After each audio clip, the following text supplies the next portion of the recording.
Is-Supretendent tas-Saħħa Pubblika jafża li t-tħaħen u l-irmiet tal-vulkan Etna li qed jaslu sa Malta jista' jkollhom effetti fuq is-saħħa tal-bniedem.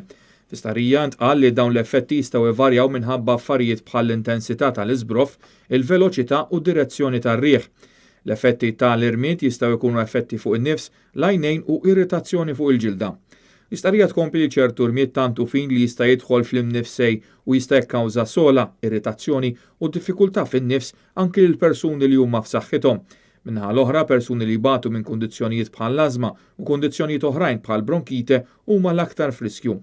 Is-Supretendent tas-Saħħa Pubblika qal li min ikun espost direttament għall-irmiet jista' jkollu wkoll irritazzjoni fl-għajnejn.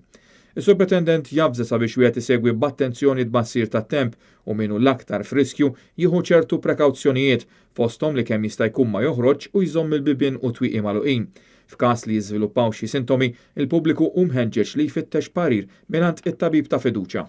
F'kull każ, il-pubbliku mħeġġeġ li jaħsel il-frott u l-ħaxix qabel jiġi ikkun smat.